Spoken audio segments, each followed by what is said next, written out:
Good morning, students. This is 10th part of chapter Human Health and Disease. Our today's topic is adolescence and drug or alcohol abuse. Adolescence means both a period and a process during which a child becomes mature in terms of his or her attitudes and beliefs for effective participation in society. This period between 12 to 18 years of age may be though of as adolescence period. In other words, adolescence is a bridge linking childhood and adulthood. Adolescence is accompanied by several biological and behavioral changes. Adolescence thus is a very vulnerable phase of mental and psychological development of an individual. तो basically adolescence क्या होता है? ये एक period होता है जब बच्चा बड़ा होता है. बेसिकली 12 से 18 साल की जो पीरियड है, टाइम पीरियड है, इसको हम एडोलसेंस में काउंट करते हैं. और एक कनेक्टिंग लिंक होता है चाइल्डहुड एंड एडल्टहुड के बीच में. Okay, basically curiosity, need for adventure, excitement and experimentation constitute common cause which motivate youngster toward the drug and alcohol use. आजकल की यंग जनरेशन में क्यूरोसिटी बहुत ज़्यादा होती है, जानने की इच्छा होती है, एडवेंचर की नीड होती है, एक्साइटमेंट होती है, एक्सपेरिमेंटेशन करना चाहते हैं. आज की यूथ जो बच्चे हैं एक्सपेरिमेंट करना चाहते हैं डिफरेंट तरह के, और वो कई बार एक्सपेरिमेंट्स गलत भी हो जाते हैं. जैसे कि कुछ यंगस्टर्स को ये एक्सपेरिमेंट करना है कि अल्कोहल पीने के बाद कैसा लगता है या फिर ड्रग लेने के बाद कैसा लगता है, जो कि बहुत ही ज़्यादा गलत है. ये यंगस्टर्स को अल्कोहल यूज़ की तरफ या ड्रग यूज़ की तरफ मोटिवेट करती हैं ये सब चीज़ें, बट इनसे हमें बचना चाहिए.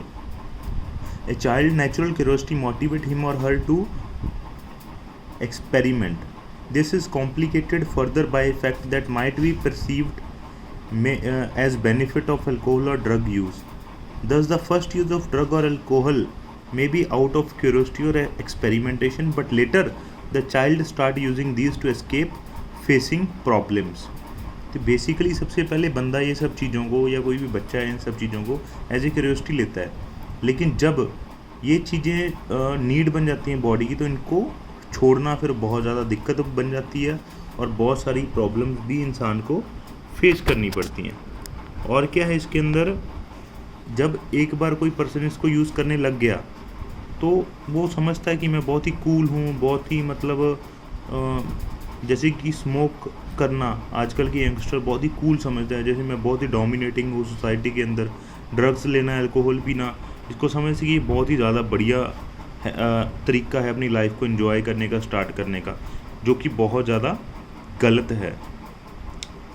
इसको वैसे तो इसके लिए आजकल मतलब मोटिवेशन भी दी जाती है, स्कूल्स के अंदर बहुत ज़्यादा है, टेलीविज़न्स के अंदर है, मूवीज़ न्यूज़पेपर के अंदर है, लेकिन कई बार इन सब चीज़ों का गलत इस्तेमाल भी रहता है. टेलीविज़न, मूवी, न्यूज़पेपर, इंटरनेट, मतलब बंदा कई बार इंटरनेट पे देख के या टेलीविज़न्स में देख के कि ये एक्टर स्मोक कर रहा है, ड्रिंक कर रहा है, तो मुझे भी करनी चाहिए. कई बार इसका गलत इफ़ेक्ट भी हो सकता है. लेकिन अगर पेरेंट्स का ध्यान है बच्चों पर, तो काफ़ी हद तक ये सब चीज़ों को हम रोक सकते हैं. एडिक्शन एंड डिपेंडेंस, तो बेसिकली एडिक्शन एंड डिपेंडेंस होती है जब आप एक चीज़ के ऊपर एडिक्ट हो जाओगे तो फाइनली आप उस पर डिपेंड हो जाओगे. Addiction leads to dependence. Because of perceived benefit, drugs are frequently used repeatedly. The most important thing which one fails to realize is the inherent and addictive nature of alcohol and drugs. जो एक बंदा मतलब note करनी बात भूल जाता है, जिसको नहीं पता होता है addictive nature. Alcohol and drug का एडिक्टिव नेचर होता है, ये आपको हमेशा के लिए अपनी चपेट में ले लेती है अगर आपने अपने आप को नहीं संभाला. एडिक्शन क्या है? साइकोलॉजिकल अटैचमेंट है कुछ इफ़ेक्ट्स के ऊपर, जैसे कि यूफोरिया. जब इंसान कुछ ड्रग्स लेता है, अल्कोहल या कुछ भी, तो उसको यूफोरिया की सेंसेशन आती है. What is euphoria? It means sense of pleasure. बंदे को टेम्परेरी फीलिंग आती है कि वो बहुत ही अच्छा है, तो जिसके कारण फिर वो आगे ड्रग या अल्कोहल यूज़ करने लग जाता है. ये सब चीज़ें बंदे को फिर धीरे धीरे पागल कर देती हैं, और फिर पर्सन बार बार ड्रग्स लेता है. बॉडी का टॉलरेंस लेवल बहुत ज़्यादा इंक्रीज़ हो जाता है, और जब बॉडी का टॉलरेंस लेवल इंक्रीज़ हो जाता है तो फिर हमको और ज़्यादा ज़रूरत पड़ती है इन सब चीज़ों की. तो बंदा और ज़्यादा ड्रग्स और अल्कोहल को और ज़्यादा यूज़ करता है, जिससे वो एडिक्ट हो जाता है, जिसको हम बोल देते हैं एडिक्शन. और धीरे धीरे फिर जब वो एडिक्ट हो जाता है तो फाइनली जो बॉडी है वो विथड्रॉल सिंड्रोम शो करती है, जिसको बोलते हैं dependence. Dependence is the tendency of the body to manifest a characteristic and unpleasant withdrawal symptom if regular dose of drug or alcohol is abruptly discontinued। मतलब जब ये अल्कोहल या ड्रग्स हैं एकदम से कोई पर्सन छोड़ देता है तो हमारी बॉडी विथड्रॉल सिम्टम शो करती है, मतलब कुछ डिफरेंट बिहेवियर शो करती है जो बहुत ही ज़्यादा खतरनाक होता है, किसी को भी अच्छा नहीं लगता वो, जैसे कि anxiety, shakiness, nausea, sweating. Okay, ये सब जब दोबारा बंदा ड्रग्स ले लेगा तो ये ठीक हो जाएंगी। एकदम से ड्रग्स छोड़ देगा तो ये सब दिक्कतें बंदे को आएंगी जो कि बहुत ज़्यादा खतरनाक हो सकती हैं। इवन कुछ केसेस में विथड्रॉल सिम्टम इतने ज़्यादा खतरनाक होते हैं कि ये थ्रेटनिंग, लाइफ थ्रेटनिंग भी हो सकते हैं, जानलेवा भी हो सकते हैं और किसी पर्सन को मेडिकल सुपरविजन की भी ज़रूरत पड़ सकती है। डिपेंडेंस जो होती है ये बहुत ही ज़्यादा खतरनाक है। ये पेशेंट को हर एक लेवल के ऊपर इतना कमज़ोर कर देती है कि बंदा सारे रीति रिवाज सब, अपना घर बार, फैमिली सब छोड़ने को भी तैयार हो जाता है सिर्फ कुछ चंद ड्रग्स की वजह से। और इससे कुछ सोशल एडजस्टमेंट प्रॉब्लम्स ही भी आ सकती हैं उस पर्सन को और उसकी फैमिली को और उसके सारे फ्रेंड सर्कल को भी। इफ़ेक्ट्स ऑफ ड्रग और अल्कोहल अब्यूज़, ये तो सभी को पता है इसके ड्रग्स और अल्कोहल के इफ़ेक्ट क्या कुछ हैं, बहुत ही ज़्यादा खतरनाक इसके इफ़ेक्ट हैं। रेकलेस बिहेवियर, बंदा मारने पीटने पर मजबूर हो जाता है। वैंडलिज्म एंड वायलिज्म, इधर उधर बंदा फिरता है, वायलेंस करता है। एक्सेसिव डोजेज ऑफ ड्रग में lead to coma and death due to respiratory failure, अगर कोई ज़्यादा ड्रग्स ले ले तो उससे कोमा में भी जा सकता है, इवन डेथ भी हो सकती है क्योंकि रेस्पिरेशन फेल हो जाती है, हमारा रेस्पिरेटरी सिस्टम काम करना बंद कर देता है। ओके, और भी दिक्कत है, heart failure, cerebral haemorrhage, brain haemorrhage हो सकता है। अगर कई बार गलत ड्रग्स ले ले बंदा, डिफरेंट तरह की ड्रग्स को एक साथ ले ले, उससे और भी बहुत ज़्यादा मतलब प्रॉब्लम हो सकती है, इवन डेथ भी हो सकती है। ओके, जैसे कि कोई बंदा अल्कोहल के साथ कुछ और ड्रग्स ले ले तो वो भी दिक्कत हो जाती है। कॉमन वार्निंग्स क्या हैं ड्रग्स की यूथ के अंदर? एकेडमिक परफॉर्मेंस का डिक्रीज़ होना, unexplained absence from the school college, lack of interest in personal hygiene, खुद के ऊपर ध्यान नहीं रहता, स्कूल में से भी एब्सेंट्स लगने लग जाती हैं। एंड विथड्रॉल, आइसोलेशन, अलग अलग रहना, डिप्रेशन में रहना, फैटीग, अग्रेसिव, रेवेलियस बिहेवियर, हमेशा किसी के साथ भी लड़ाई करना, डेट्रोटेटिंग रिलेशनशिप, अपने सारे रिलेशंस को ख़राब करना, फैमिली के साथ, फ्रेंड्स के साथ, इंटरेस्ट, हॉबीज़ के अंदर इंटरेस्ट ख़त्म हो जाता है, स्लीपिंग ईटिंग हैबिट्स चेंज हो जाती हैं, वेट में फ्लक्चुएशन आने लग जाती है, एपेटाइट ख़राब हो जाती है। ये सारे कुछ वार्निंग सिम्टम होते हैं ड्रग एंड अल्कोहल अब्यूज़ के। ओके, एंड इनके इवन बहुत ही ज़्यादा और भी ज़्यादा नुकसान हो सकते हैं। अगर पर्सन को मनी ना मिले, पैसा ना मिले ड्रग्स और अल्कोहल के लिए, तो बंदा स्टीलिंग पे भी उतर आता है, चोरी चिकारी करने लगता है, जो कि और भी ज़्यादा चीज़ें खतरनाक हो जाती हैं। उसी तरीके से आगे हम देखते हैं, the person who take drugs intravenously. अब ये हम बात करेंगे इंट्रावेनसली ड्रग्स की। जो लोग ड्रग्स को इंट्रावेनसली लेते हैं, मतलब इंजेक्शन की फॉर्म में जो लोग ड्रग्स का इस्तेमाल करते हैं, अब हम उनकी बात करेंगे। Direct injection into the vein using a needle और सिरिंज, ये बहुत ही ज़्यादा सीरियस प्रॉब्लम इससे हो सकती हैं, जैसे कि एड्स, हेपेटाइटिस बी, क्योंकि ये वायरस जो है रिस्पॉन्सिबल है जो इन डिजीज़ के लिए, ये एक पर्सन से दूसरे पर्सन तक फैलता है इन्फेक्टेड नीडल्स की हेल्प से, सिरिंजेस की हेल्प से।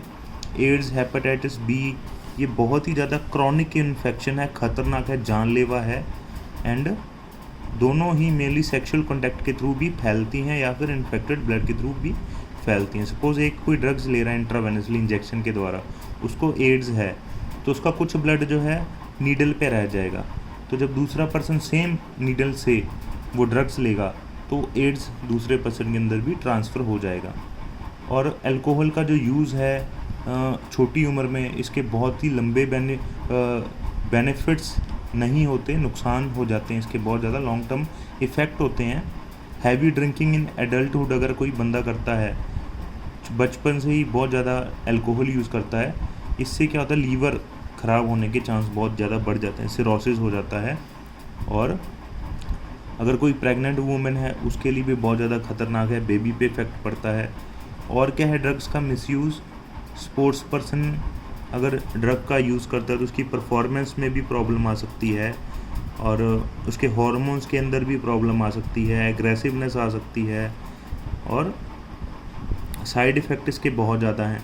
कुछ एनाबॉलिक स्टीरॉयड हैं जो फीमेल लेती हैं, अगर वो ये स्टीरॉयड्स लें तो उसके अंदर मैस्कुलिनाइजेशन हो जाती है, मतलब फीचर्स लाइक मैन। कुछ फीमेल्स अगर ये ड्रग्स का ज़्यादा इस्तेमाल करें तो उनके अंदर जेंट्स जैसे करेक्टर आ जाते हैं, जैसे कि मॉस्टच, बियर्ड आना, या कुछ और भी करेक्टर्स आ सकते हैं।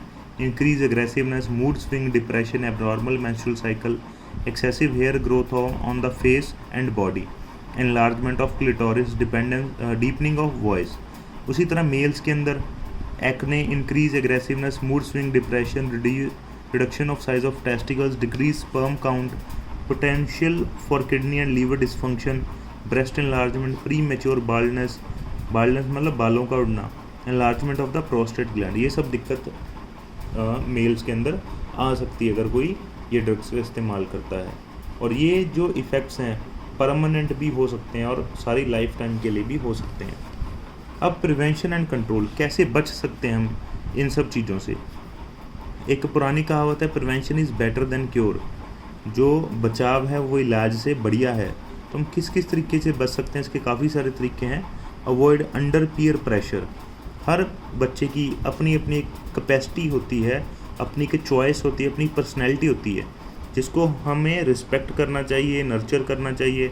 ज़रूरी नहीं है कि हर बच्चा स्टडी में ही आगे हो, कुछ बच्चे स्पोर्ट्स में आगे हैं, कुछ बच्चे एथलीट हैं, या कुछ बच्चे एक्टिंग में आगे हैं, कुछ बच्चे सिंगिंग में हैं।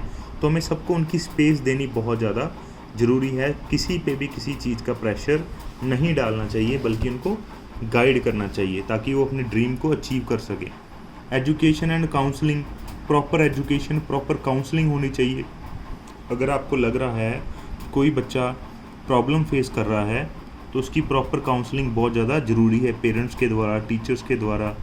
उनकी जो फेलियर्स हैं लाइफ के अंदर, डिसअपॉइंटमेंट हैं, उसको एक्सेप्ट करना चाहिए हमको। ये नहीं है कि अपने बच्चे को कहो तू तो फेल होके आ गया, तू तो किसी काम का नहीं है, निकम्मा है। तो ये सब चीज़ें हमें नहीं करनी चाहिए। Seeking help from parent and peers, अपने पेरेंट्स से, रिश्तेदारों से या फिर टीचर से हम हेल्प ले सकते हैं। किसी भी अगर बच्चे को लगता है कि वो गलत रास्ते पे जा रहा है तो वो अपने पेरेंट्स से या फ्रेंड्स से या टीचर से हेल्प ले सकता है, इमीडिएट हेल्प ले सकता है, ताकि वो सही गाइड कर सके उनको।